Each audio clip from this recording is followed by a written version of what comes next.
Are you sure? Here's the 30-second lesson on what legends know. Never ask a bride why she's getting married. Don't wear a skirt on a windy day. Deodorant is not a shower. Don't sniff chili flakes. And don't forget, saving is not investing. Legends don't just save, they invest in mutual funds. Mutual fund investments are subject to market risks. Read all scheme-related documents carefully. नमस्कार, the print में आपका स्वागत है। मैं पूर्वा मंधानी, मेरे साथ है हमारे पॉलिटिकल एडिटर डीके सिंह और हम दोनों आपके सामने हेडलाइंस के पीछे डीके के साथ का हमारा ये साप्ताहिक शो है, उसका एक और एपिसोड लेके हाजिर हैं। शो की शुरुआत करने से पहले हम दोनों ही आपको नए साल की शुभकामनाएं देना चाहेंगे। उसके साथ आपसे माफ़ी भी मांगना चाहेंगे कि पिछले हफ्ते हम आपके पास ये शो नहीं ला पाए। मेरा विजडम टूथ निकला था तो मैं ज़्यादा बात नहीं कर पा रही थी और मेरी जो सहकर्मी है नीलम पांडे ये शो एंकर करने वाली थी, लेकिन उनके पास भी काफ़ी काम था तो वो थोड़ा बिजी हो गई उसके चलते। लेकिन हमने इस एपिसोड में, आपने हमें जो पिछले एपिसोड के भी सवाल भेजे थे उनके वो भी हमने देखे और उनको भी इसमें इंक्लूड किया है। इसी के चलते हम कुछ सवाल साथ में लेंगे ताकि डीके आपके पिछले हफ्ते के सवाल और इस हफ्ते के सवाल ज़्यादा से ज़्यादा इस एपिसोड में आंसर कर पाएँ। तो चलिए डीके शुरुआत करते हैं। पहले जो दो सवाल लूँगी, कार्तिक पराशरकार हमारे मेंबर हैं, बोल रहे हैं मिस्टर दीक्षित केजरीवाल के खिलाफ लड़ रहे हैं। केजरीवाल के लिए ये सीट बरकरार रखना कितना मुश्किल होगा? प्रचार में आप बैकफुट पर नजर आ रही है। क्या हम 2013 जैसा परिणाम देख सकते हैं जहां तीनों पार्टियां अपने दम पर सरकार नहीं बना पाएंगी? दूसरा आदित्य का सवाल है, आपके अनुसार कांग्रेस और आपके बीच इस लड़ाई की वजह क्या है, खासकर दिल्ली में, इस बात को देखते हुए कि दिल्ली कांग्रेस इन कंपैरिजन एक कमजोर पार्टी है, लेकिन उनकी लड़ाई से ऐसा लगता है कि आपको लगता है कि कुछ वोट कांग्रेस को मिल सकते हैं। क्या आपको लगता है कि आप वही गलती कर रही है जो कांग्रेस ने इंडिया गठबंधन के रूप में एक साथ न लड़कर हरियाणा में की थी? देखिए, जहाँ तक पहला सवाल है वो केवल संदीप दीक्षित के ही और केजरीवाल का ही नहीं है। वो आप कैंडिडेट के लिए सब जगह वही काम करेगा कि अगर कोई स्ट्रांग कांग्रेस कैंडिडेट हो। जी देखिए, आपका और कांग्रेस का वोट बैंक हमने देखा है कि आप जो भी वोट लाई वो कांग्रेस का वोट लेके आप आगे बढ़ी है। वोट बैंक वही था। अगर शीला दीक्षित के अभी आप जाएंगे लोगों से दिल्ली में बात करें, वो आपको बताएंगे उन्होंने क्या किया है दिल्ली के लिए। उस समय जो भी कारण रहे हो, मैं अपना बताता हूँ, मैं जब यहाँ पढ़ता था 90s में, तो अब जब बस पे लिटरली आपको लटक के जाना पड़ता था और अगर आपको बस से अगर पीछे से आप गए हैं और आगे उतरने हैं 2-3 स्टॉप पहले से आपको खींचना पड़ता था अपने आप को। एक वो स्थिति है। कभी यहाँ के देखिए इंफ्रास्ट्रक्चर का, ट्रांसपोर्ट हो जो भी हो, तो यहाँ के लोगों में शीला दीक्षित का एक है। अभी भी जब बात करेंगे, केवल मैं नहीं, यहाँ के बाकी लोगों से बात करेंगे, दिल्ली को कितना चेंज कर दिया शीला दीक्षित ने जी। तो वो यादें हैं। लेकिन अब उसके बाद कांग्रेस खत्म हो गई। अब अगर 10 साल के बाद आपके खिलाफ अगर एंटी इनकम्बेंसी है, तो एंटी इनकम्बेंसी में जो आप में जो आए थे कांग्रेस के लोग, वो अनलाइकली है कि वो बीजेपी को जाएंगे। जो कांग्रेस है वो शायद उसमें से कुछ सेक्शन शायद कांग्रेस की तरफ चला जाए अगर आपके साथ नहीं रहे तो। वो जो आपका वोट जाएगा वो आपको हर्ट करेगी।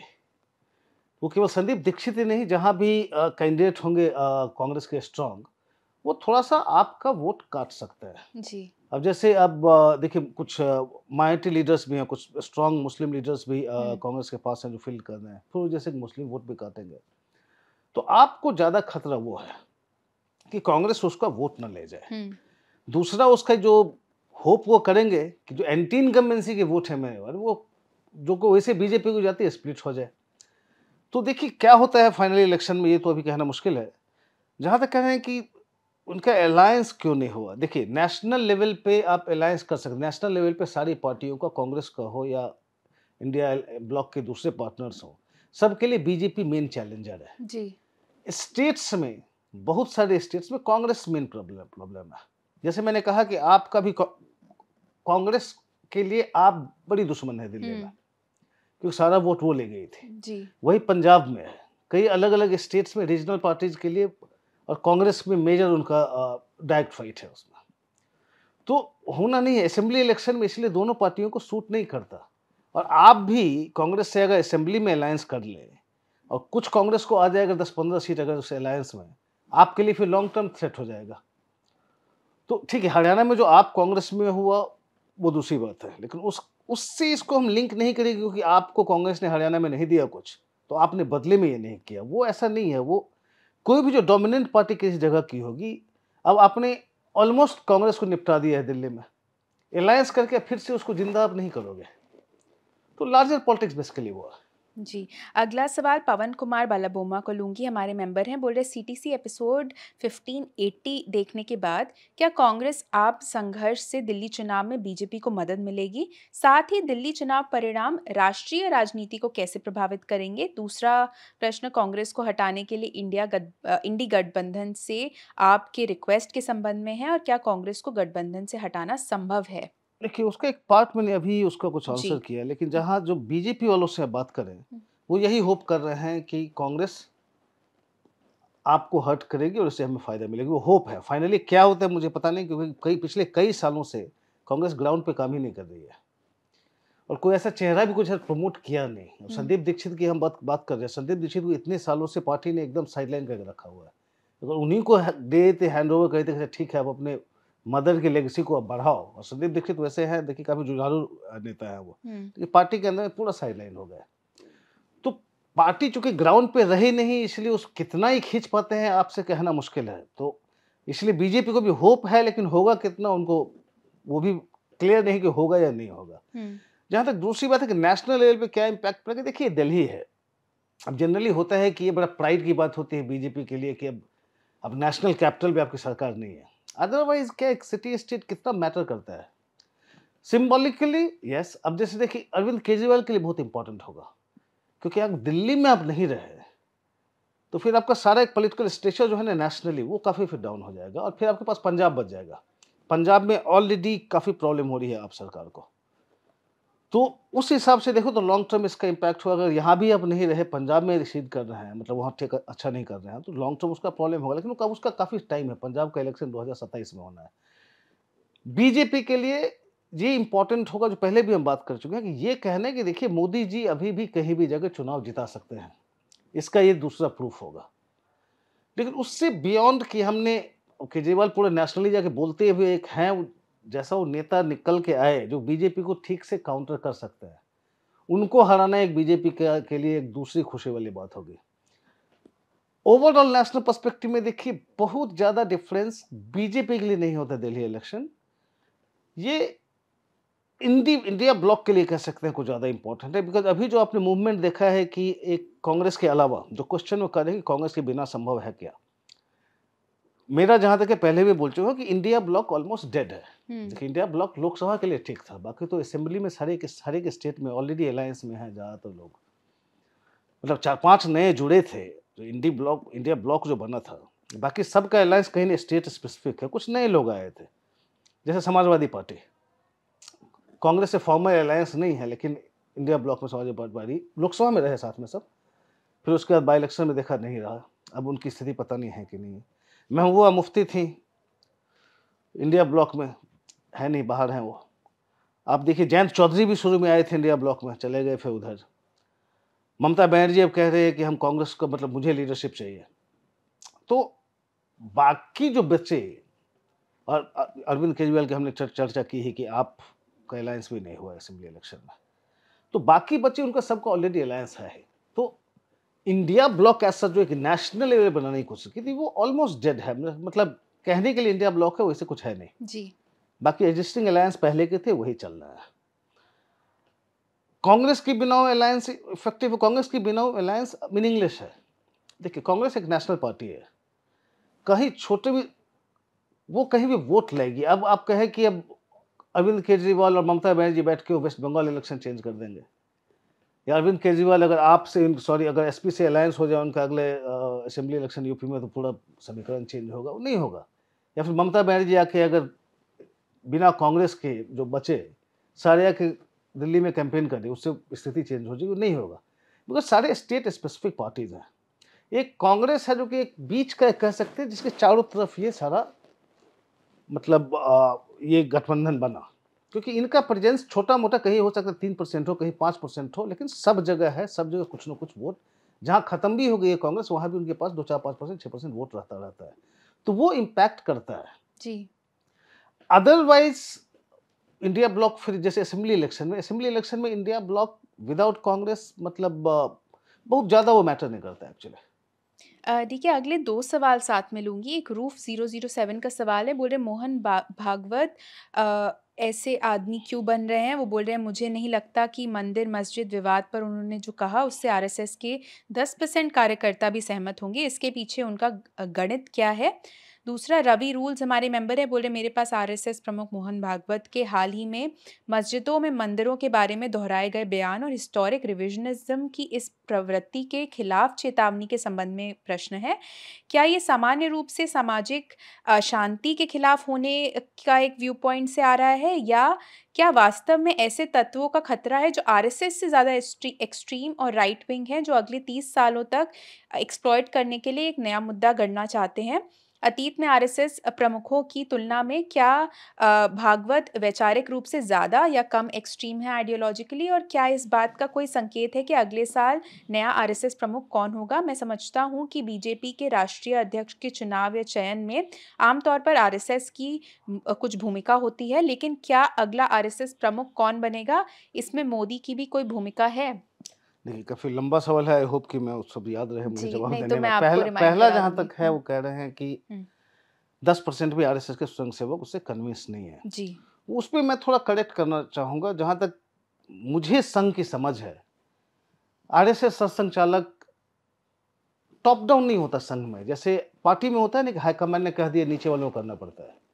आरएसएस में तो दूसरे है, वो जाते हैं नीचे से, जो फीडबैक आता है स्वयंसेवक से, प्रचारक से, नीचे से फीडबैक आता है, अकॉर्डिंगली ऊपर से वो अपना चेंज करते हैं। इस केस में जो मेरी अंडरस्टैंडिंग है, जो मुझे जो संघ वाले कहते हैं, उनका एक्सप्लेनेशन ये है कि देखिए, हम जैसे अभी इमेज मेकओवर पे काम कर रहे हैं कि काफ़ी संघ की और हिंदुत्व की काफ़ी बदनामी दुनिया भर में हो गई है। उसका अलग-अलग लोग इंटरप्रिटेशन देते हैं, जो गलत इंटरप्रिटेशन देते हैं हम लोगों के बारे में। हमें अपना दिखाना है कि हम हैं क्या, और इसीलिए आउटरीच कई सालों से चल रहा है। आपको याद होगा 2018 की बात होगी शायद, जब आरएसएस सरसंघचालक दिल्ली में थे, 3 दिन तक लगातार इनकी चर्चा चली, फॉरेन मीडिया से, इंडियन मीडिया से, इंटेलेक्चुअल से, डिप्लोमेट से, सबसे मिलते रहे लगातार। है कि हमारे बारे में बहुत सारे मिसकॉन्सेप्शन है लोगों के, उसको दूर करना चाह रहे हैं। उसमें इनको लगता है कि ये सारी घटनाएं जो हो रही है, अचानक कोई शरारती तत्व है, वो भी उठ के जा शुरू होता है हम हिंदू हैं, और कुछ भी कर बैठता है। अब जैसे पटना में अभी आपको याद हो, कुछ दिन पहले हुआ है, अब वाजपेयी जी के जन्म शताब्दी पे एक समारोह हो रहा हो, और उसमें गांधी जी का प्रिय भजन चल रहा है, ईश्वर अल्लाह तेरा नाम। उसमें जनता खड़ी हो जाती है, जय श्री राम, ये क्या बोल रहे हो, ईश्वर अल्लाह पे ऑब्जेक्शन हो जाता है। आप देखेंगे अभी वीडियो वायरल हो रहा था, 1-2-3 बच्चे बैठे हुए हैं, उसको पीट रहा है, मतलब अल्लाह क्यों बोलता है। अब संघ के लोग कहते हैं ये हमारा हिंदू राष्ट्र का हमारा ये मतलब नहीं है कि हम कह रहे हैं कि हम किसी धर्म के खिलाफ हैं या किसी को टारगेट कर रहे हैं। ये जो फ्रिंज एलिमेंट जिसकी बात कर रहे हैं, कि ये फ्रिंज एलिमेंट्स कहीं से सेल्फ स्टाइल्ड जो वनाबी हिंदू लीडर्स होते हैं, जो भागवत जी कहते हैं कि जो हिंदू लीडर अपने आप कुछ वनाबी बनने के लिए, कुछ हिंदू लीडर बनने के लिए आप कुछ भी करते रहता है, उसका संघ से कोई लेना देना नहीं। हो सकता है कोई वेस्टेड इंटरेस्ट हो, कोई क्रिमिनल हो, कुछ भी हो सकता है, लेकिन आपने कुछ ऐसा करना शुरू किया जैसे, तो ऐसा इंप्रेशन जाता है कि संघ ने करवाया है। जी। जितनी घटनाएं हो, अभी हरियाणा में आपने देखा, अब क्रिश्चियन प्रेयर्स चल रहा है, पकड़ की जगह पीट दिया आपने जाके, वो भी लोग आरएसएस को एट्रीब्यूट करते हैं। संघ का कोई लेना देना हो नहीं, लेकिन कोई भी खड़ा हो गया हिंदू हो के, बदनामी मतलब संघ की हो जाती है।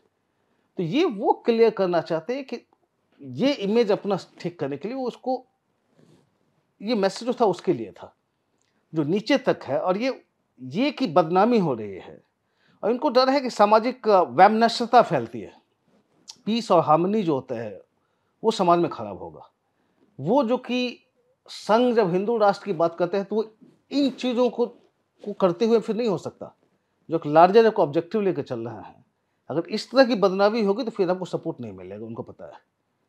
तो अब ये बदनामी का कुछ कर नहीं पा रहे हैं, कोई भी कहीं से खड़ा हो जाता है, हिंदू लीडर बन जाता है, जो भी करता है संघ के नाम पे जाता है। ये मैसेज उनके लिए है, और क्योंकि ग्लोबल इमेज पे भी ध्यान दे रहे हैं, तो वो खैर चलिए थोड़ा सा लंबा हो गया, बट वो मैं समझाने की कोशिश कर रहा हूँ कि मुझे जो कहा गया संघ की तरफ से जी। इंटरप्रिटेशन है कि भागवत जी ने ऐसा क्यों कहा, हम्म, वो कारण ये है कि भाई किसी भी शरारती तत्व के किसी एक्शन के लिए आप संघ का नाम मत फंसाओ। जी। लार्जर हमने बता दिया, हमारी ये फिलॉसफी है। हम्म, दूसरा, जहां तक कह रहे हैं कि बीजेपी के अध्यक्ष के चुनाव में हाँ संघ की चलेगी, काफी मतलब संघ का काफी उसमें चलेगा। दूसरी तरफ है कि संघ के सरसंघचालक भागवत जी के सक्सेसर कौन होंगे, उसमें बीजेपी की चलेगी नहीं, उसमें बीजेपी का कोई रोल नहीं होगा, क्योंकि एक आरएसएस एक आइडियोलॉजिकल फाउंटेन हेड है, वो आपका बिग ब्रदर है। मतलब वो आपको वैचारिक रूप से मदद करते हैं, वो आपको नीचे वॉलंटियर्स देते हैं, आपके कार्यकर्ता नीचे से ऊपर तक वैचारिक एक आपको गाइडेंस के अलावा वर्कर्स भी आपके नीचे से संघ देती है। जी। तो बीजेपी में संघ की चलेगी, संघ में बीजेपी की नहीं चलेगी, ये कह रहा हूँ मैं। देखिए, एक और इनका उसी में ही सवाल था कि अतीत के आरएसएस प्रमुखों की तुलना में क्या भागवत वैचारिक रूप से ज़्यादा या कम एक्सट्रीम है आइडियोलॉजिकली, और अगले साल आरएसएस नहीं देखिए, चीफ कोई कौन बनेगा? आइडियोलॉजिकल डाइल्यूशन नहीं हुआ है। हम्म, भागवत जी जहाँ पे अलग हैं, उनका ये है कि पहले संघ में ये नहीं था कि हमें लोगों को बताना है क्या है, उनका था कि हम काम कर रहे हैं ग्राउंड में, हमारा अपना मैसेज जाता रहता है, हम लोगों के बीच में काम कर रहे हैं, और एक राष्ट्रीय निर्माण में हम जो काम कर रहे हैं अपने आप लोगों को पता चलेगा। जी। भागवत जी थोड़ा अलग है कि उन्होंने कम्युनिकेट करना शुरू कर दिया डायरेक्टली, ओपनली आके वो अपने आइडियोलॉजी डिस्कस करने को तैयार है। वो जैसे हम लोगों से मैं 2018 की बात की थी, इंटरेक्शन में सारे क्वेश्चन ले रहे थे, कह रहे भाई, उनको जब कह दिया कि इसको आप एंटी मुस्लिम हो, फिर वो एक्सप्लेन आपको करें कि हम एंटी मुस्लिम नहीं है, ये गलत हमारे बारे में धारणा है। तो ये जो संघ के हिसाब से जो बाहरी मिसकॉन्सेप्शन है संघ का, उसको दूर करने के लिए बहुत प्रोएक्टिवली भागवत जी बाहर आया करते हैं। जो इनके पहले जो थे वो इतना प्रोएक्टिवली बाहर आके डिफेंड नहीं करते थे या एक्सप्लेन नहीं करते थे कि हम क्या कर रहे हैं। जी। तो अब भागवत जी ज्यादा कॉन्शियस है कि संघ का एक ग्लोबल, भारत के अंदर भारत के बाहर क्या इमेज जाता है। जी। देखिए, अगला सवाल पीयूष प्रियदर्शी का है। पूछ रहे हैं, प्लीज़ हमें हाल ही में आयोजित CWC बैठक के बारे में डिटेल्स दें। देखिए, एक ही दिन चली, उसके बाद तो फिर डॉक्टर मनमोहन सिंह जी की डेथ हो गई, तो अगले दिन का कुछ हुआ ही नहीं, सब चले आए एक दिन में ही। लेकिन फर्स्ट डे जो बड़ा इंटरेस्टिंग उसमें था, जो जो इन्होंने मल्लिकार्जुन खड़गे ने जो कहा वो इंटरेस्टिंग है। उन्होंने कहा कि 2025 का वर्ष पूरा ऑर्गेनाइजेशन को स्ट्रेंथन करने में होगा। आई होप उस पर काम होता हो, बिकॉज ऑर्गेनाइजेशन को स्ट्रेंथन करना तो हम पता नहीं कितने सालों से सुन रहे हैं, कांग्रेस से कभी हुआ नहीं। लेकिन अगर ये कह रहे हैं वहां से कि ये वर्ष इसका होगा, देखते हैं। दूसरी उसी के कॉन्टेक्स्ट में दूसरी बात उन्होंने कही कि उदयपुर डिक्लेरेशन को पूरा इंप्लीमेंट करेंगे हम। हम तो सोचते थे उदयपुर डिक्लेरेशन भूल ही गए। अब उसे बड़ा इंटरेस्टिंग है, अगर उदयपुर डिक्लेरेशन में जैसे एक ये भी है कि 5 साल से ज्यादा जो भी पद पे है उनको चेंज, 5 साल से ज्यादा आप एक पद पे नहीं रह सकते। अच्छा। अगर आप इंप्लीमेंट करेंगे तो क्या मतलब हुआ कि जो से राहुल गांधी के जो सबसे करीबी हैं, मतलब उनके राइट हैंड मैन अभी जो केसी वेणुगोपाल माने जाते हैं, वो जनरल सेक्रेटरी ऑर्गेनाइजेशन है, 6 साल हो गए, उनको जाना पड़ेगा। आप इवन प्रियंका गांधी, वो जनरल सेक्रेटरी 2019 से बनी, फिर आप जनरल सेक्रेटरी नहीं रह सकते। मतलब जितने राहुल गांधी के आसपास पावरफुल लोग हैं जो सालों से बैठे हुए हैं, मुकुल वासनिक जनरल सेक्रेटरी 10 साल हुआ, उससे ज़्यादा हुआ, मतलब कब से जनरल सेक्रेटरी हैं। ऐसा उनको परफॉर्मेंस के कितने स्टेट को मैंने देखा, परफॉर्मेंस के नाम पे कुछ नहीं है, लेकिन जमे हुए हैं बिकॉज फैमिली लॉयलिस्ट हैं। इन सबों को चेंज करके कुछ नए चेहरे लाने पड़ेंगे, फ्रेश आइडियाज होंगे, इमेजिनेशन होगा शायद, अगर ये चेंज कर पाए तो। अब खड़गे साहब बोल तो रहे हैं, कर पाएंगे, देखते हैं। अगला सवाल कार्तिक का, हमारे मेंबर हैं, बोले मणिपुर के सीएम बीरेन सिंह ने अचानक हृदय परिवर्तन के पीछे क्या वजह है? वे पिछले साल 1.5 साल से चल रही हिंसा के लिए माफ़ी नहीं मांग रहे थे और अब अचानक उन्होंने माफ़ी मांग ली है। ऐसा कुछ नहीं है, देखिए कुछ को सीरियसली नहीं लीजिए। अगर सही में अगर उनको होता कि मुझे जनता की हेल्प करनी, मणिपुर की जनता की, तो जाकर रिजाइन कर देते, चले जाते, क्योंकि वो खुद ही प्रॉब्लम है वहाँ पे। तो इस माफ़ी को मैं सीरियसली नहीं लेता। देखिए, अगला सवाल विश्वनाथ CHVK का है। बोल रहे हैं 2024-25 का बजट 4 से 5% डेफिसिट बजट था। ऐसा लग रहा है कि GDP विकास दर 6% के आसपास रहेगी। मोदी सरकार को 2025 के बजट में कुछ क्विक टर्न अराउंड करने होंगे। महाराष्ट्र चुनाव के बाद मजबूत होकर उभर रहे मोदी को कमर कसनी होगी। क्या आपको लगता है कि निर्मला सीतारमण इसके लिए सक्षम है? आपका असेसमेंट क्या है? देखिए, सबसे पहले मैं कॉम्पिटेंट नहीं हूँ निर्मला सीतारमण को एज फाइनेंस मिनिस्टर जज करने का, वो मेरा डोमेन है नहीं। मैं इतना ही कह सकता हूँ एज लेमैन जो कि बस ऑब्जर्व करते हैं। देखिए, आपकी अभी भी हम फास्टेस्ट ग्रोइंग इकोनॉमी है वर्ल्ड में, शायद 25 के अंत तक हम शायद 4th लार्जेस्ट इकोनॉमी बन जाएं। पैंडेमिक में भी आपने देखा, मतलब ठीक ठाक हमने जो है सो हमने बाकी सारे देशों से बेटर किया उसको टैकल करने में। तो उनके कॉम्पिटेंस पे तो क्वेश्चन आप नहीं कर सकते, लेकिन बहुत सारे प्रॉब्लम्स हैं। प्रॉब्लम्स है अभी जो आ रहे हैं इंडिकेटर्स आपके, आपका सेकंड क्वार्टर का जीडीपी ग्रोथ जो है वो 7 क्वार्टर्स से नीचे है। आप देखिए, आपका अर्बन डिमांड कम हो रहा है, रूरल डिमांड थोड़ा सा अपटिक हुआ है, लेकिन वो इसलिए क्योंकि मानसून इस बार अच्छा था, नहीं तो उसके पहले रूरल डिमांड भी नीचे जा रहा था। आपको मैन्युफैक्चरिंग सेक्टर स्लगिश चल रहा है। आप देखिए, अभी भी गवर्नमेंट जो है पुश करती है कैपेक्स को लेके, मतलब प्राइवेट इन्वेस्टमेंट अभी वो जिस तरह का एक्सपेक्ट कर रहे नहीं आ रहा है। तो बहुत सारे एरियाज हैं जो कंसर्न वाले हैं। अभी जैसे हमारे यहाँ जब स्टोरी गई थी, अब जैसे लोगों की स्थिति देखिए, अब ठीक है लार्जर पिक्चर जीडीपी ग्रोथ है उसको छोड़िए, अब माइक्रो वाला देखेंगे अगर इंडिकेटर्स जिसपे कि सरकार को बैठ के डिस्कस करने की जरूरत है। जैसे कि 50,000 तक का क्रेडिट कार्ड जो होता है, लोअर मिडिल क्लास के हैं जो उसको यूज करते हैं, अब उसका डिफॉल्ट रेट बढ़ता जा रहा है, इसका मतलब लोग उसको भी पे नहीं कर पा रहे हैं, वो डिस्ट्रेस सिग्नल होगा आपका। अभी जैसे मैं कंजम्पशन की बात की, अभी कंजम्पशन एक्सपेंडिचर सर्वे है, उसमें जैसे मैंने कहा अर्बन एरियाज में नीचे जा रहा है। वो क्यों हो रहा है, बैठने की जरूरत है, अब बताएं क्यों हो रहा है। अब इसमें निर्मला सीतारमण जी की बात है, तो उससे मेरा जो कंप्लेन होगा कि जैसे प्रधानमंत्री आपके कम्युनिकेटिव हैं, कम्युनिकेट कर पाते हैं, आप कम्युनिकेट तो करें कि क्या हो रहा है, आप डिस्कस ही नहीं कर रहे हैं। आपको याद होगा कोयम्बटूर गए थे 2-3 महीना पहले, एक बिजनेसमैन ने जीएसटी के रेट्स को लेकर कह दिया था कि भाई आपका रेट ऐसा है कि जब हम बन देते हैं तो बन के में कोई जीएसटी रेट नहीं है, उसमें आप क्रीम डाल देते हैं तो 12% जीएसटी लग जाता है। तो हमारे ग्राहक कहते हैं भाई बन और क्रीम को अलग अलग ही ले, हम खुद ही बना लेंगे, जीएसटी मत लगाओ। उनका पॉइंट लार्जर था कि जीएसटी रेट्स में काफ़ी प्रॉब्लम्स है। अब उस बेचारे को फिर माफ़ी मांगनी पड़ी फाइनेंस मिनिस्टर से, ये नाराज हो गए। आप इनसे पूछा जाता है कि Q2 का इतना हम नीचे क्यों गए, तो डिसमिसिव वाला आंसर नहीं होता। वो कहते हैं कि जैसे इलेक्शन चल रहा था तो हमारा कैपेक्स पे फोकस नहीं था। तो इलेक्शन चल रहा था ठीक है, अब मान भी लिया तो फर्स्ट क्वार्टर में उसका इम्पैक्ट होगा, सेकंड क्वार्टर में आपका फोकस क्यों नहीं था भाई। तो ये जो है कि कुछ भी जहां क्वेश्चन हो जस्ट डिसमिस कर दो कि भाई आप कौन हो पूछने वाले, क्या हो, हम बहुत बढ़िया कर रहे हैं। मेरे ख्याल से अगर फाइनेंस मिनिस्टर की बात करें तो शायद इनको कम्युनिकेट करना, जनता को बताना क्या और है, उस पर शायद फोकस करने की जरूरत है।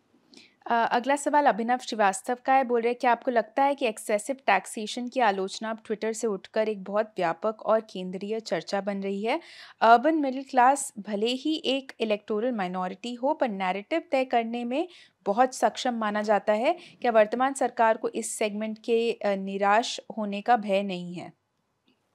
देखते हैं, वो तो अभी बजट में पता चलेगा। बिकॉज अभी 3-4 दिन पहले फाइनेंस मिनिस्टर की मीटिंग हो रही थी, फिक्की सोचा मतलब PSDCCI, मतलब सारे इंडस्ट्री बॉडीज से उनकी मीटिंग हो रही थी। इंडस्ट्री बॉडीज कह रही है फाइनेंस मिनिस्टर को कि भाई इनका पर्सनल इनकम टैक्स थोड़ा कम करो जी, अब इनके ड्यूटीज थोड़े कम करो। मतलब जो अब जैसे पेट्रोल में है अपने, अब पेट्रोल का आप देखें तो पिछले 2 साल का देखें, जून से लेके हम अभी डेटा शरद राघवन हमारे हैं उनसे मैं डिस्कस कर रहा था पेट्रोल का प्राइस। अब क्रूड ऑयल जो है तो पिछले 2 साल में क्रूड ऑयल का प्राइस मतलब उसके बाद से नीचे ही चलता चला गया है, हल्का मतलब लार्जली नीचे गया क्रूड ऑयल प्राइसेस। लेकिन आप जो पेट्रोल डीजल के लिए पे करते हो वो ऑलमोस्ट फ्लैट है। 2024 इलेक्शन के पहले ठीक पहले 2 रुपये बस कम कर दिया, लेकिन उसके बाद वही है, कोई कमी नहीं। तो अब इंडस्ट्री बॉडी भी कह रही है कि भाई मिडिल क्लास को भी थोड़ा सा सेविंग्स दो, जिसको कुछ हाथ में पैसे दो तब तो वो खर्च करे। लेकिन मिडिल क्लास का प्रॉब्लम क्या, देखिए इसमें 2 चीज़ है। एक तो जो मेरा मानना है कि प्रोबेबली एक इस सरकार का पता नहीं कि मिडिल क्लास का साइज क्या है। अब ये मान के चलते गरीब ठीक, गरीब के हाथ में पैसे दो, मतलब देना चाहिए, काफ़ी अच्छा किया है उसमें उन्होंने काम इस सरकार ने। लेकिन मिडिल क्लास आपको छोटी सी लगती है, वो इस तरह का माइनॉरिटी नहीं है मिडिल क्लास। अनफॉर्चुनेटली क्या है कि मिडिल क्लास एक इकोनॉमिक टर्म नहीं है। तो अभी भी हमारे पास कोई डेफिनेशन नहीं है कि मिडिल क्लास हमारे पास कितने हैं इंडिया में। अपने अपने एक्सपर्ट एस्टिमेट्स करते रहते हैं, सबका अपना होता है उसको अपना क्राइटेरिया लेके कि इतना है इतना है, लेकिन सरकार के पास यही अगर पूछेंगे आप कितने मिडिल क्लास का क्या है परसेंटेज, कभी उस पर स्टडी मतलब किया ही नहीं गया है प्रॉपरली। तो एक इकोनॉमिक क्लास हो रहा नहीं, पॉलिटिकल क्लास है। पॉलिटिकल क्लास में जनरल मेरा जो इंप्रेशन है कि ये सोचते हैं कि मिडिल क्लास छोटा सा है, वो छोटा सा नहीं है। Middle class specially economic reforms के बाद बढ़ता ही चला गया है, बहुत ही साइजेबल चंक है जी। तो एक तो शायद मिडिल क्लास को अंडर एस्टिमेट कर रहे हैं आप। दूसरा जो हो सकता है, जैसे हमारे editor in chief Shekhar Gupta ने मेरे ख्याल 4-5 साल पहले उन्होंने एक कॉलम लिखा था, बड़ा इंटरेस्टिंग उन्होंने आइडिया दिया था कि मिडिल क्लास जो है मोदी गवर्नमेंट में, मतलब मिडिल क्लास जैसे ही said middle class is Modi is Muslims, why said Modi is Muslims है मिडिल क्लास। तो जैसे सो कॉल्ड सेकुलर पार्टी जो होता है उनके पास है कि जाएगा कहाँ, मुस्लिम्स कहाँ जाएंगे, उनको आरएसएस बीजेपी के डर से हम ही को वोट देंगे और कहाँ जाएंगे। उसी तरह से इधर बीजेपी को या पीएम को लगता है कि मिडिल क्लास जाएगी कहाँ, वोट तो हम ही को करना है। तो थोड़ा मोड़ा दुख होगा उनको, ये टैक्स कट नहीं हो रहा है, लेकिन कहाँ जाएंगे वो, तो जाने का ऑप्शन नहीं है। तो शायद ये माइंडसेट जो है, ये दोनों फैक्टर्स जो है ना वो थोड़ा मिडिल क्लास का नेगलेक्ट लगातार, मतलब कुछ नहीं मिल रहा है। अभी लास्ट बजट में आपने देखा आपके short term capital gains tax, long term capital gains tax, मतलब सब पे आपने बढ़ा दिए। तो मैसेज बहुत क्लियर है। लेकिन देखिए अभी जैसे अब आई होप इंडस्ट्री बॉडीज की बात फाइनेंस मिनिस्टर सुने और कुछ करे उस पर। मतलब मिडिल क्लास केवल होप कर सकती है और कुछ नहीं कर सकती। हर एक साल हम लोग होप करते रहते हैं, मिलता कुछ नहीं। डी के अगला सवाल प्रियांक उपाध्याय का है। पूछ रहे क्या मोदी के तीसरे कार्यकाल के अंत में हम अमित शाह को डेप्यूटी पीएम और गृह मंत्री के रूप में एलिवेट होते देख सकते हैं, जैसा कि प्रधानमंत्री के रूप में वाजपेयी के आखिरी कुछ महीनों के दौरान हुआ था, जहां आडवाणी को डेप्यूटी पीएम और गृह मंत्री के रूप में प्रमोट किया गया था। देखिए खैर प्राइम मिनिस्टर कुछ भी कर सकते हैं, वो तो उनका अपना है, मतलब करना चाहे तो। लेकिन मुझे इसमें दो फैक्टर लगता है। जब आडवाणी जी बने, देखिए आडवाणी जी अनक्वेश्चन नंबर 2 थे पार्टी में भी सरकार में भी, तो उनका था कब वो रिप्लेस करेंगे। यहाँ अभी वो स्थिति नहीं है। नंबर 2 मानते हम लोग, कहते हैं अमित शाह को, लेकिन अभी भी उनके साथ कई नाम आते हैं। जब मोदी जी के सक्सेसर की बात आती है, अगर मोदी जी उनको डिप्टी प्राइम मिनिस्टर बनाते हैं, एक तरह से वो डिक्लेयर करेंगे कि ये मेरे सक्सेसर है। क्या प्रधानमंत्री मोदी डिक्लेयर करेंगे किसी को सक्सेसर अपना?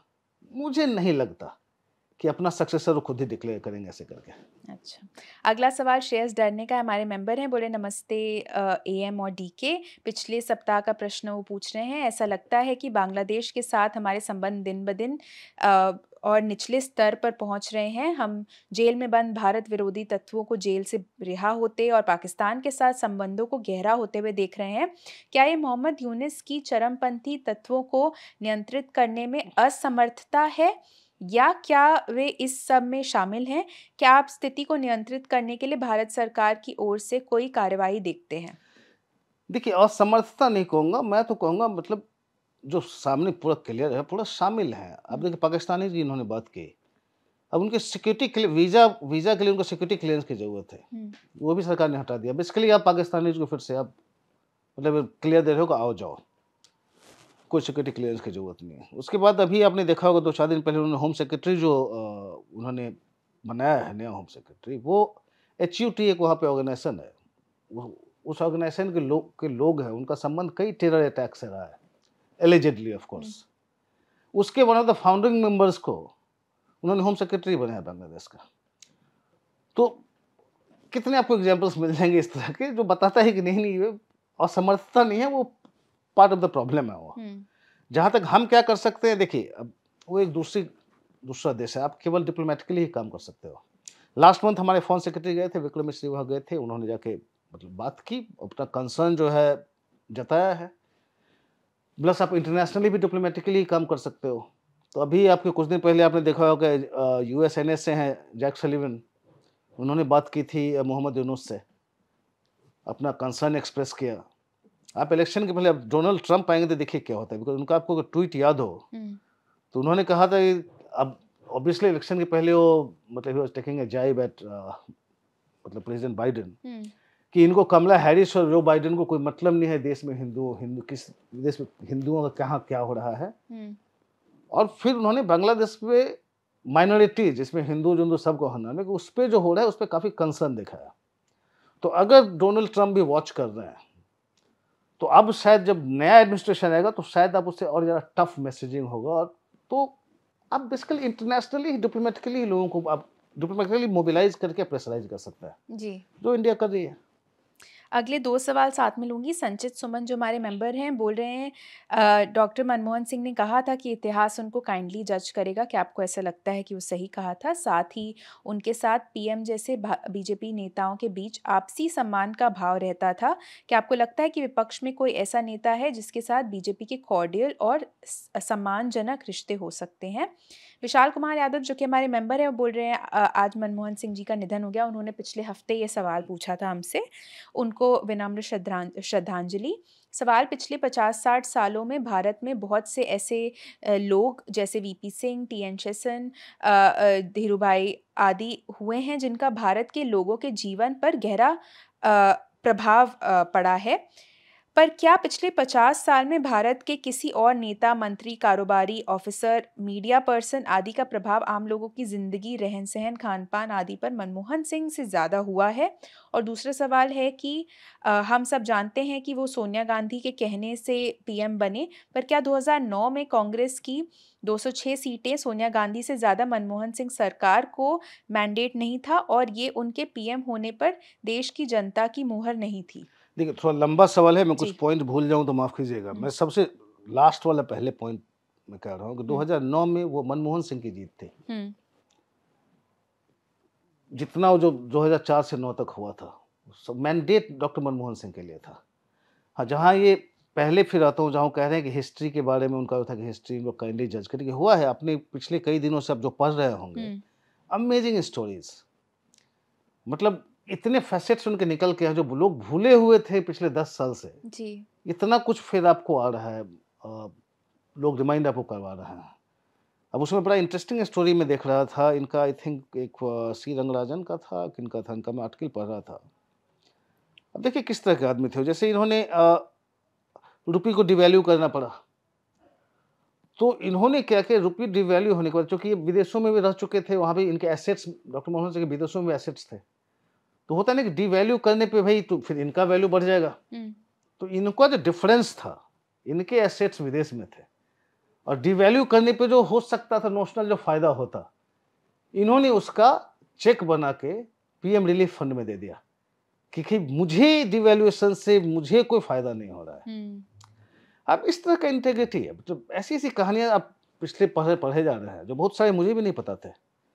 अमेजिंग, तो हिस्ट्री बहुत ही काइंडली, अब सही थे वो, हिस्ट्री विल जज हिम काइंडली, हिस्ट्री तो अभी तो शुरुआत है, देखिए आगे फिर क्या होता है। जहां तक कह रहे हैं कि अपोजिशन और इसमें कोई किसके साथ अच्छा संबंध हो सकता है, अभी बहुत मुश्किल है किसका नाम लूं मैं, क्योंकि इतना हॉस्टाइल रिलेशनशिप हो गया ट्रेजरी और अपोजिशन बेंचेस में, पर्सनल एनमिटी टाइप की हो गई है। वो जो पहले जो था कि सारे मिल मिला के सब रहते थे, एक सिविलिटी मेंटेन होती थी, एक दूसरे को रिस्पेक्ट, वो खत्म हो गया है जी। तो इसलिए कोई एक नाम में क्या लूं, एक पूरा का पूरा ग्रुप में इस तरह का संबंध हो गया है।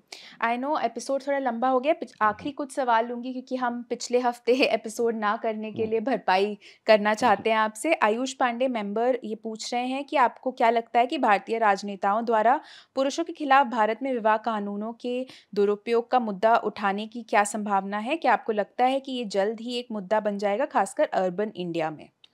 देखिए मुझे नहीं लगता कोई नेता इसको, कोई पॉलिटिकल पार्टी इसको उठाने वाली है। मुझे याद है मैं 2002-03 होगा, उस समय मैं राजस्थान में पोस्टेड था, वहाँ के होम मिनिस्टर ने ऐसे स्टेटमेंट दे दिया था कि ये डाउरी लॉज का जो है सो काफ़ी दुरुपयोग हो रहा है। मैंने उस पर लंबा चौड़ा रिपोर्टिंग उस पर किया। अगले दिन होम मिनिस्टर का फ़ोन आ गया, मतलब धमकी आ गई कि ये क्या, मैं क्या कह रहा हूँ, क्या लिख रहे हो, क्या चाहते हो, मतलब तो वो रिएक्शन, बोलने के बाद भी उस तरह का रिएक्शन जो अभी भी है। देखिए लार्जर पॉइंट इसमें देखिए इश्यूज हैं, और मैं चाहूँगा आप इस पे बात करें बिकॉज आपने काफ़ी रिसर्च किया लास्ट वीक इस पे। तो उससे पहले बस एक सेंटेंस में कहना चाहूँगा कि प्रॉब्लम है, मतलब मिसयूज होता है, उसके लिए आप सेफ गार्ड्स ला सकते हैं, लेकिन ये नहीं कह सकते कि प्रॉब्लम है ही नहीं। डाउरी का इतना मेजर प्रॉब्लम है, हिस्टोरिकली रहा है, तो सख्त कानून तो चाहिए। मिसयूज के लिए सेफ गार्ड ला सकता है, और ये बात पॉलिटिशियंस भी, उनको भी एक अंदाजा है कि मतलब आप ऐसे डिसमिस आप करना शुरू करोगे तो लार्जर मैसेज किया जाएगा जी। तो अगर कुछ केसेज आए उससे हम इतना भी नहीं बह जाएं कि हमको डाउरी कोई प्रॉब्लम लगे ही नहीं। कानून तो होना चाहिए। वैसे आपको इस पे बोलना चाहिए बिकॉज आपने लंबी चौड़ी इस पे स्टोरी की। डीके एपिसोड काफ़ी लंबा हो गया, पर जैसा आपने कहा वही है जो मैंने रिसर्च की इस पे और लोगों से बात की, कई लॉयर्स से भी बात की। सब ये समझते हैं कि कहीं ना कहीं मिसयूज़ हो रहा है। वो कई पॉइंटर्स याद दिलाते हैं, जैसे आपने कहा कि डाउरी अभी भी एक है चीज़ समाज में जो अभी भी रहती है। कई अगर आप एनसीआरबी का डेटा भी देखें तो डाउरी डेथ्स जो औरतें मर रही हैं साल दर साल, उसकी वजह से उसका भी डेटा अभी भी काफ़ी हाई आता है। एक्सपर्ट्स लेकिन ये कहते हैं कि कई सालों से कोर्ट पे इस बारे में कई चीज़ें बोल रहा है, कोर्ट ने भी सेफगार्ड्स लगाए हुए हैं। प्रॉब्लम जहाँ आती है वो लॉ की इम्प्लीमेंटेशन में आती है, जहाँ इन सेफगार्ड्स को ठीक से लागू नहीं किया जा रहा है। अरेस्ट के सेफगार्ड्स की अगर आप बात करें, या कोर्ट किस तरह से डील कर रहे हैं, ये केस भी कई सालों तक चलते रहते हैं, जिससे दोनों ही पार्टीज जो इन्वॉल्व होती हैं वो परेशान हो जाती हैं एक तरह से और सेटलमेंट चाहती हैं। मिसयूज़ की बात अगर वो करते हैं तो ये भी पॉइंट आउट करते हैं कि हर लॉ का अगर आप देखें तो उतना कुछ ना कुछ मिसयूज़ होता है। कोर्ट ने भी कहा हुआ है कि सिर्फ मिसयूज़ के चलते कोई भी कानून को नहीं हटाया जा सकता है, लेकिन आप उस मिसयूज़ से डील करें ठीक से एक तरह से। बाकी जो है मैंने इस पे काफ़ी लंबी एक स्टोरी लिखी थी, ये सारे ही एंगल्स इस पे एक्सप्लोर करते हुए, तो उस स्टोरी का लिंक मैं ऐड कर दूंगी इस वीडियो के डिस्क्रिप्शन में, तो आप वो भी ज़रूर पढ़ें। डीके अगला सवाल संकल्प का हमारे मेंबर हैं, बोल रहे हैं सबसे पहले ये साल का अंत है और मैं आपको एसजी, राधिका, नीलम, स्नेहेश, टीसीए और अपूर्वा और पूरी प्रिंट टीम को आपके इनक्रेडिबल कवरेज के लिए धन्यवाद देना चाहूँगा। थैंक यू सो मच संकल्प। बोल रहे प्रसिद्ध intergalactic political expert Shri Yogendra Yadav जैसे मेहमानों को पाने के लिए बधाई, जिन्होंने अमूल्य मनोरंजन प्रदान किया। मेरे पास आपके लिए कोई प्रश्न नहीं है डीके, लेकिन 10 के पैमाने पर वो पूछ रहे लोकप्रियता प्लस राजनीति के इस पे क्राइटेरिया पे आप इन 10 लोगों का उन्होंने नाम दिया है, इनके लिए 2024 को कैसे आंकेंगे या रेट करेंगे? देखिए आई विश मैं कर सकता, एक तो काफी लंबा हो गया है जी। तो अब रेट करने में भी अब कितना 10 नाम दिया हो 10 नाम उन्होंने दिया। आपने बताया दे, मतलब रेट इतना तो टाइम नहीं होगा, अभी एपिसोड काफी लंबा होगा, लेकिन शायद उस पर कुछ बोल जाऊं। कौन सारे नाम? पहला अखिलेश। अखिलेश, और बताएं क्या क्या नाम है? सारा नाम दूसरा तेजस्वी, तीसरा मोहन यादव, ममता, सीबीएन, स्टालिन, फडणवीस, योगी, राहुल, मोदी। मैं बंच में कहूंगा, मतलब मैं उस रेटिंग में नहीं जाऊंगा, लेकिन कुछ पॉलिटिशियंस का उनकी राजनीति पे खास करके बात करूंगा कि कैसे हैंडल किया है। अब जैसे ममता बनर्जी को मैं 10 आउट ऑफ 10 दूंगा, बिकॉज आरजी कार जितना बड़ा होने के बाद भी एक समय लग रहा था कि पता नहीं सरकार को कितना बड़ा थ्रेट है, उससे रिकवर कर जाना, और फिर आपने अभी बाई असेंबली बाईपोल्स देखा, उसको स्वीप कर लेना, इतना कमबैक हो राजनीति, उनकी राजनीति के लिए आपको 10/10 देना पड़ेगा। सीबी चंद्रबाबू नायडू की बात कर रहे हैं, कहाँ वो जेल में थे करप्शन चार्जेस, उससे निकल के इतना मैसिव विक्ट्री, आपको 10/10 देना पड़ेगा। देवेंद्र फडणवीस, अब जिससे टर्नर किसी ने इस तरह रिजल्ट की उम्मीद नहीं की थी, और फडणवीस को आपको इसका क्रेडिट देना पड़ेगा, उनको भी आपको 10/10 देना पड़ेगा। अखिलेश यादव अगेन उतना नहीं, लेकिन जब लोकसभा इलेक्शन में देखें तो काफ़ी एसपी ने काफ़ी इम्प्रूव किया। अब ये हो सकता है कि बीजेपी की अपनी गलतियां थी, लेकिन अखिलेश यादव भी जिस तरह से उन्होंने अपने एक सोशल इंजीनियरिंग करने की कोशिश की है, आपको उनको देना पड़ेगा, 6-7 आपको देना पड़ेगा। अब योगी आदित्यनाथ की बात करें, अगेन लोकसभा में उनको काफ़ी क्रिटिसिज्म हो रहा था लोकसभा रिजल्ट को लेकर, हमने बहुत बार चर्चा किया कि उनका दोस्त था भी नहीं, लेकिन उसके बाद से जब असेंबली बाईपोल्स को उन्होंने अपने खुद ही लेते, अगर लोगों को ये हो गया कि भाई इनका दोष नहीं है, लोकसभा में इनका तो है नहीं, तो फिर उन्होंने खुद ही फ्रंट पे जाके असेंबली बाईपोल को टेक ओवर कर लिया। स्पेक्टेकुलर रिजल्ट, आपको उनको देना पड़ेगा 10/10 फॉर दिस। तो खैर मैं नंबरिंग में नहीं जाऊंगा किसका रेटिंग करूं, बट एक लार्जर एक पिक्चर में देखें तो काफ़ी इसमें से कई नाम है जिसको कि आपको देना पड़ेगा 10/10। एक आखिरी सवाल लूंगी डीके, सवाल इनका काफ़ी लंबा है, राहुल रूल्स हमारे मेंबर है, पर इसकी पहली लाइन ही लूंगी चूंकि हमारे पास समय कम है। बोल रहे हैं चीन द्वारा पिछले सप्ताह 6th जेन फाइटर एयरक्राफ्ट को अनवील करने को लेकर हमें कितना चिंतित होना चाहिए, जिससे पेंटागन को भी आश्चर्यचकित कर दिया है। इन चीज़ों की बात करें डिफेंस में, खास करके फाइटर जेट्स की, तो उसमें मेरी वही स्थिति है, मैं इस पर बोलना नहीं चाहूँगा, मैं पढ़ के खुद ही समझने की कोशिश करता हूँ, और मैं कहीं दूसरी जगह से पढ़ के आपको क्या समझाऊँ। इसमें बेटर है हमारी फॉरेन पॉलिसी एक्सपर्ट है स्वास्थ्य राव, इन्होंने इस सब्जेक्ट पे आज काफ़ी लंबा इन्होंने एक वीडियो किया है, बहुत कॉम्प्रिहेंसिव है, मैं जिसको देख के मैं भी समझने की कोशिश कर रहा हूँ। तो मेरे ख्याल से वो वीडियो हम उनका लिंक देते हैं, वो उसको समझा सकते हैं। चलिए, इसी बात पे हमारा आज का एपिसोड यहीं खत्म होता है। आशा करती हूँ आपको एपिसोड पसंद आया होगा। हमसे जुड़ने के लिए आप सभी का बहुत बहुत धन्यवाद। Thank you.